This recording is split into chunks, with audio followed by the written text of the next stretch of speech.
Assalamualaikum warahmatullahi wabarakatuh. Perkenalkan, nama saya Sukma. Saya dari kelas 2D Pendidikan Jasmani NPM 192191124.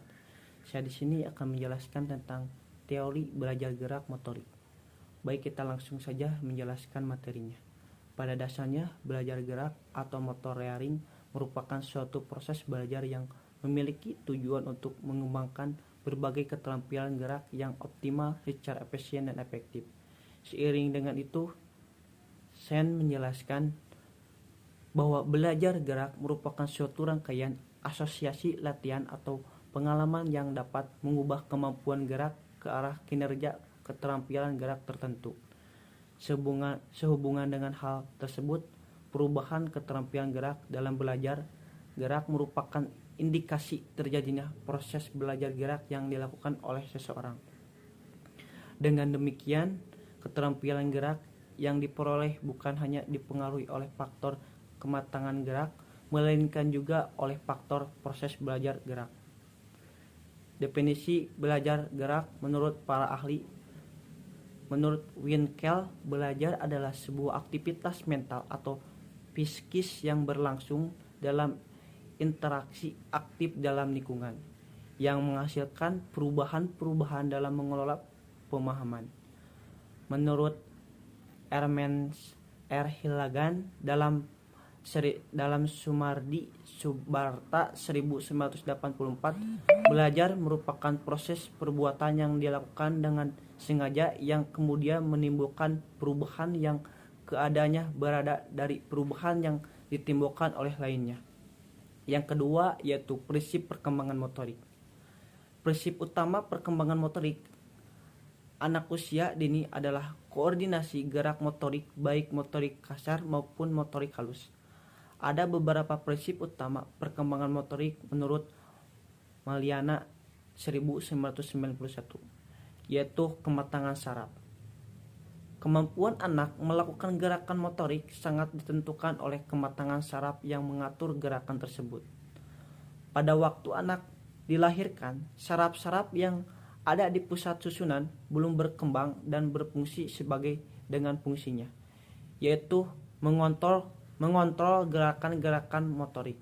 Pada usia kurang lebih 5 tahun, saraf-saraf ini sudah mencapai kematangan dan menstimulasi berbagai kegiatan motorik. Otot-otot besar mengontrol gerakan motorik kasar seperti berjalan, berlari, melompat, dan berlutut. Bila dibandingkan dengan otot-otot halus yang mengontrol kegiatan motorik seperti menggunakan jari-jari untuk menyusun pensil, memegang pensil, atau menggunting, membentuk dengan plastik. Urutan yang kedua yaitu urutan. Pada usia 5 tahun, anak telah memiliki kemampuan motorik yang bersifat kompleks, yaitu kemampuan untuk mengkoordinasi gerakan motorik dengan seimbang seperti berlari, meloncat, mendaki sepeda, dan lain-lain. Urutan pertama disebut perbedaan yang mencakup perkembangan secara perlahan dari gerakan motorik kasar yang belum terarah ke gerakan yang lebih terarah sesuai dengan fungsi gerakan motorik. Urutan kedua adalah keterpaduan yang kemampuan dalam mengembangkan gerakan motorik yang saling berlawanan dalam koordinasi gerakan yang baik seperti berlari dan berhenti, melempar dan menangkap, maju dan mundur. Yang ketiga yaitu motivasi. Teori hedonisme yaitu motivasi yang berhubungan dengan senang atau gembira. Selain itu ada juga teori naluri yang motivasi di dalam diri manusia. Motivasi itu bersifat alami dan motivasi ini yang mendorong seseorang untuk berperilaku, beraktivitas untuk mencapai tujuannya. Semakin kuat motivasi seseorang, maka semakin cepat dalam memperoleh tujuan dan kepuasan. Begitu juga dengan anak, kematangan motorik memotivasi anak untuk melakukan aktivitas motorik dalam lingkup yang luar. Hal ini dapat dilihat dari aktivitas fisik yang meningkat dengan tajam. Anak-anak akan tidak mau berhenti melakukan aktivitas fisik menggunakan otot-otot kasar atau halus. Yang keempat yaitu pengalaman. Perkembangan gerak merupakan dasar bagi perkembangan berikutnya. Latihan dan pendidikan gerak pada anak usia dini lebih ditunjukkan berbagai pengayaan gerak. Pemberian pengalaman yang membangkitkan rasa senang dalam suasana riang gembira anak. Yang kelima yaitu praktik. Beberapa kebutuhan anak usia dini yang berkaitan dengan pengembangan motoriknya perlu dipraktikkan anak dengan bimbingan guru. Kebutuhan anak-anak tersebut menurut Borser dan Reid 1959 adalah ekspresi melalui gerakan, bermain sebagai bagian dari perkembangan anak, kegiatan yang membentuk drama, kegiatan yang berbentuk irama.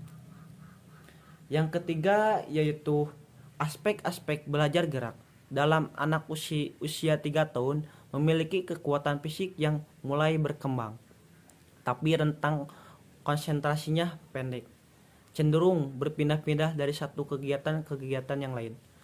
Meskipun memiliki rentang konsentrasi yang relatif pendek, mereka menjadi ahli pemecah masalah dan dapat memusatkan perhatian untuk suatu periode yang cukup lama jika topik yang diajarkan menarik bagi mereka.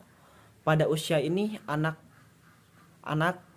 keterampilan motoriknya kasar dan melakukan gerakan fisik yang sangat aktif. Energi mereka seolah-olah tidak ada habisnya. Pada usia 5 tahun, rentang konsentrasi anak menjadi gerak lama. Anak dapat memusatkan diri pada tugas-tugas dan perubahan untuk memenuhi standar mereka sendiri. Secara fisik, pada usia ini fisik anak sangat lentur dan tertarik pada senam dan olahraga yang teratur. Kegiatan atau seperti memakai baju, menggunting, menggambar dan menulis. Perkembangan motorik anak bisa dipantau dengan melakukan suatu tes. Tes yang umum dilakukan untuk memantau perkembangan motorik adalah tes Densper.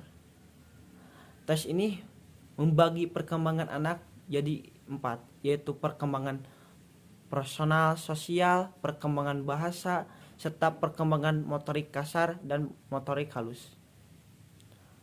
Yang keempat yaitu faktor-faktor yang mempengaruhi belajar gerak. Pada dasarnya yang mempengaruhi belajar gerak dipengaruhi oleh beberapa faktor. Menurut Mangil 1984, 1. Memahami apa yang dipelajari. Yang kedua, kesempatan untuk merespon. Yang ketiga, adanya umpan balik. Yang keempat, reinforcement. Baik yang pertama yaitu memahami apa yang dipelajari. Kejelasan mengenai tujuan pembelajaran yang harus dikuasai, keadaan yang harus diketahui oleh anak untuk membantu efektivitas pembelajaran. Dalam situasi pembelajaran seperti ini sering disebut dengan memberikan stimulus. Meski terkesan sederhana, pemberian stimulus merupakan langkah dasar dan sangat efektif dalam pembelajaran. Satu instruksi yang tidak jelas akan memberikan kesusahan dalam pencapaian pengertian makna dari pembelajaran. Siswa akan menjadi sulit mengerti maksud dari tujuan pembelajaran. Kesempatan untuk merespon banyak. Kesempatan untuk merespon merupakan faktor yang dominan yang mempengaruhi pengesahan saat pembelajaran berlangsung. Hal ini merupakan suatu hasil dari beberapa penelitian yang dilakukan di sekolah. Dengan kata lain, siswa harus termotivasi untuk mencapai tujuan belajar dan mendapatkan umpan balik mengenai usahanya tersebut. Hal ini dapat dirujuk dari respon yang berkualitas dari anak, dan semakin banyak respon yang muncul dari anak maka menunjukkan adanya pembelajaran yang berkualitas. Yang ketiga yaitu ada umpan balik. Umpan balik dalam pembelajaran merupakan sesuatu yang sangat diperlukan. Tanpa adanya umpan balik, proses belajar tidak akan terjadi. Sebagai contoh adalah jika siswa diminta untuk menggambar sebuah garis sepanjang 20 cm tanpa kemudian diukur kebenarannya dengan penggaris, maka kebenaran pembelajaran hanyalah sebuah perkiraan semata tanpa mengetahui kebenaran sesungguhnya. Yang keempat, yang terakhir, yaitu reinforcement. Secara teoretik sulit untuk membedakan antara umpan balik dan penguatan. Penguatan biasanya digambarkan sebagai rangkaian penguatan yang mengikuti suatu perilaku tertentu dalam meningkatkan kesempatan bahwa perilaku tersebut akan terulang. Sedangkan umpan balik mengikuti respon yang tampak. Mungkin sekian yang saya dapat sampaikan. Mohon maaf bila ada kesalahan dalam menjelaskan materinya. Wabillahi taufiq wal hidayah. Wassalamualaikum warahmatullahi wabarakatuh.